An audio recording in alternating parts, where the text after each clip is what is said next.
channel. Thank you so much for stopping. If you're new here, warm welcome to you. Welcome to All Things Nana. On this channel, we educate, we empower, and encourage women or people or everybody to become the best version of yourself. If you want to become the best version of yourself, then you are at the right channel. My last video, I talked about becoming unrecognizable in 2025, and I've got feedback from the video. People showed so much interest in it and they want me to break it down because there was lots of information that I shared. Here I am today going to break it down for your understanding, for your knowledge, and for clarification. So let's just go into the very first habit, which is protecting your peace. Let's get into it. Okay, I love doing this. So arguably, protecting your peace is the very most important thing that you have to do before 2026. Because why not? You are not protecting your peace to build wealth. You are protecting your peace to build future. So let's break it down. Let's break it down. I think I'm being it's too much. Let's do this with compassion, wisdom, and strategy. You are not protecting your peace to build walls. You are protecting your peace to build a future for yourself, your family, your children, business, everything that you're aspiring to be. I want you to hear from me. I've been there before. You cannot glow, you cannot grow, heal, elevate, or invent yourself if your peace is leaking through the cracks of life. Or before the new year arrives, you must choose what gets access to you. Is it friends? Is it family? Is it everything? 2.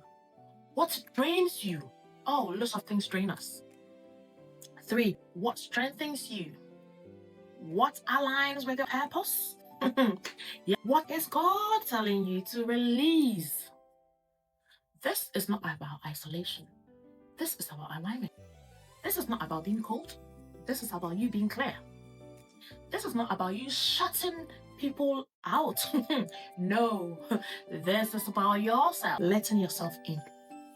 A woman who does not protect her peace will always feel like she's living in somebody else's life. That is fake life. Because why do you have to pretend that you have peace, but you don't? Peace is soft. Peace is passive. Peace is not weak. Peace is strategy. Peace is strength. And peace is spiritual intelligence. So protecting your peace, not casually, not intentionally, not occasionally, but consistently, is unapologetic. Underline the word unapologetic. I remember in 2025, that year looked very beautiful on the outside.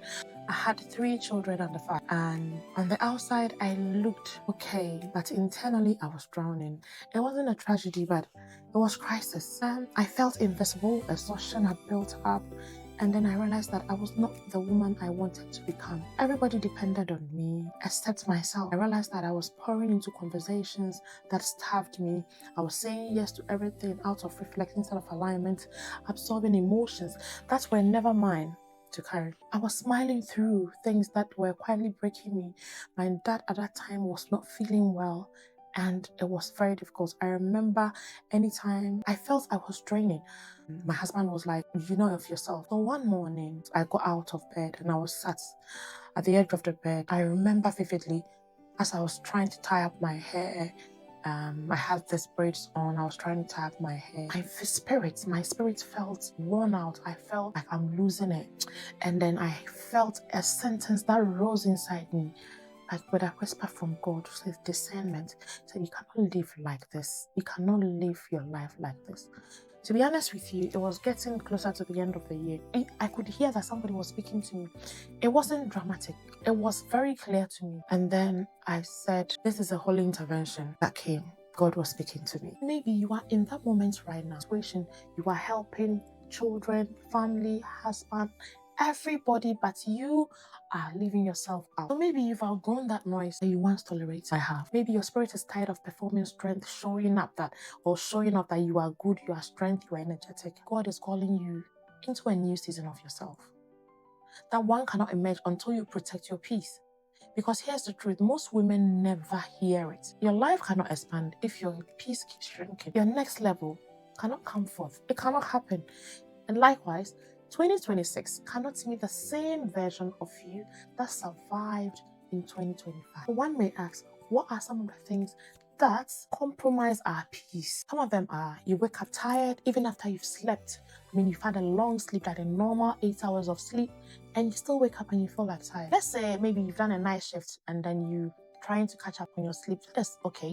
But then when you've not done any night shifts, you've not done anything tedious, and still you sleep is not enough for you, that is a sign that your peace is compromised.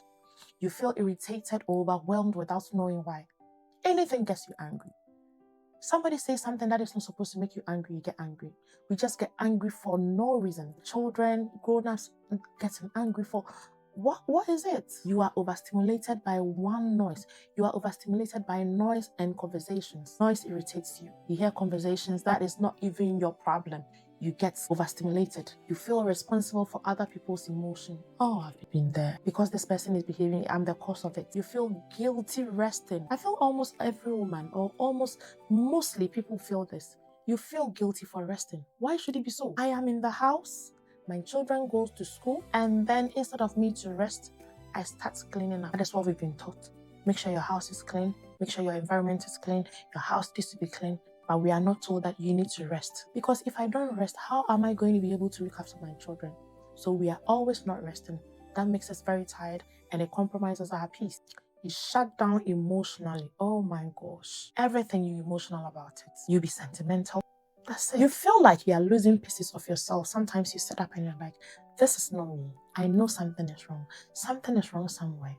So my dear, I'm here to tell you, if any of these resonates with you, then that means that you're not failing, but you have not protected your peace. In this time and age, the world tells women to push through. Oh, stay strong. Mom of 10 did it, so she can do it. Handle it. It's easy. Oh, stop talking about it. Stop yapping. Be available all the time, even if you are losing, even if you are tired, even if you can't do anything. So what are the roots of this problem that I've just talked about? We overgive too much.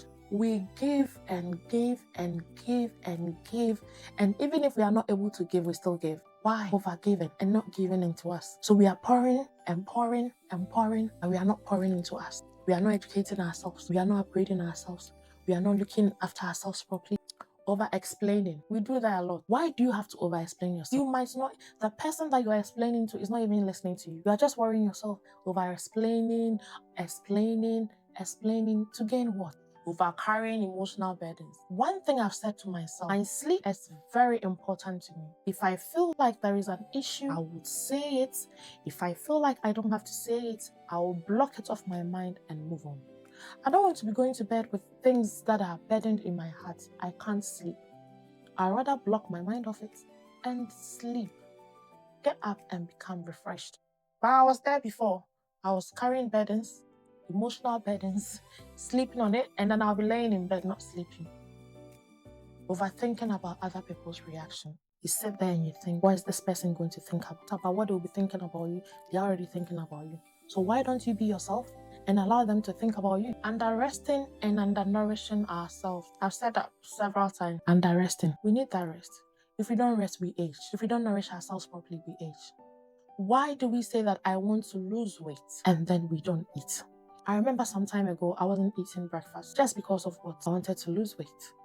But I forgot that I needed that nutrition or that nourishment for my body. If I want to lose weight, why am I not eating things or food that will nourish my body? If I know that I want to lose weight and I am taking more carbohydrates, reduce the carbohydrates, go for more protein and things that will help me reduce weight rather than starving myself. I'm telling you, all this leads to emotional burnout, a state where you are functioning but disconnected from the center. Women don't break down because they are weak. Women break down because they have been strong for too long a time without caring for themselves. We can see this from our mothers. We can see this from our aunties.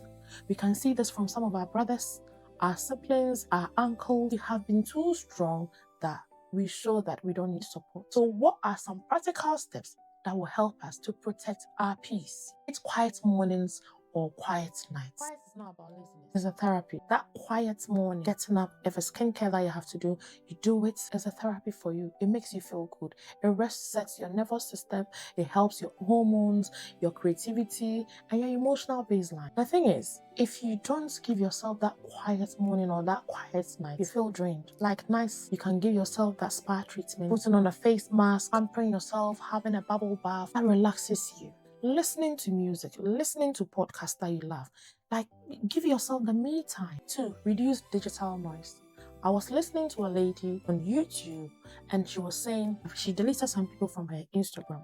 This is because she's been married for so many years and she's not got a child of her own. And there were people she subscribed to and they were always coming up, showing up with their families, and it made her feel drained. It made her feel sad. So she said she unfollowed them and it really helped her because it's made her to concentrate on the things she loved. She said she really wished that she could have children of her own, but she can't. Whether medical or physical, I don't know. She didn't go deep into that. But she said she can't. So remove apps that steal your time. Some of the apps that we have on our phones, they can take your time. Remove them. Unfollow people who drain your energy. Mute people who drain your energy. Your mind is not a dumping ground for the world's noise. So block it. 3, speak less, observe more. So every time that you have to open your mouth and speak. Not every thought deserves a reaction. Sometimes you just look at it and you smile. Not every conflict needs your involvement. You just sit back, relax, and look at how things. Every comment requires a response. A smile, a wink, that's it. Because a peaceful woman is selective with her words. Say no without guilt. That is the 4th one. Yes, the yes should mean yes and nothing else. No, I can't. No, not today. I'm sorry, I'm busy. Your yes means nothing if your no is broken. Distance yourself from inconsistent people. Inconsistency is emotional conclusion dressed in friendship. You need to make sure that if this thing is inconsistent, it's not going to yield results. Make room for people who are steady and intentional and reciprocal. There are some people who will take from you but will never give. There are some people who will drain from you but will never give you anything. Stop defending your boundaries. Your boundary is not up for debate. It is a fact. It is an act. It is a wall God told you to build. So protect it without explanation. You don't need to explain anything to anyone. I'm sorry, I used to do this, but I'm not doing it anymore. Why? Because I feel like I don't want to. 7, rest before burnout. Women wait till their bodies collapse before resting. We are not treating ourselves well. But sometimes it's not even only women. Human beings. We wait till our bodies collapse because the body will be signaling you. The body will be telling you things. The body will be telling you, I'm tired. I feel dizzy. I can't do this. I need a bit of sugar. We don't listen. One thing we have to know is that rest is not an indulgence. It is an obedience. God rested on what day? On the 7th day, God rested. After creating the world, He rested on the 7th day. So if God, who created the world, rested on the 7th day, why are we not resting? We are created in the image of God. So please, let's try and rest. Treat your peace as God's gift. Peace is not something life gives you. Something God entrusted you. So your job is to guard your peace with everything. Proverbs 4 verse 23. Your peace is not a personality preference. It's a spiritual instruction. Before you step into 2026, I want you to make a promise to yourself. Say that I will protect my peace like my future depends on it, because it actually does. Peace is the birthplace of your glow, your discipline, your elevation, and your calling. 2026 does not need the overwhelmed version. It needs the aligned, restored, spiritual, centered version. And that begins today. Not tomorrow, today. Thank you for waiting and listening. And thank you for always stopping by. Please comment, subscribe, and like to get more videos like this. Your comments means a lot to me. Your likes means a lot to me. It means that what I'm doing, you need more of it. So I'll be doing more. Thank you and have a lovely, lovely, lovely time.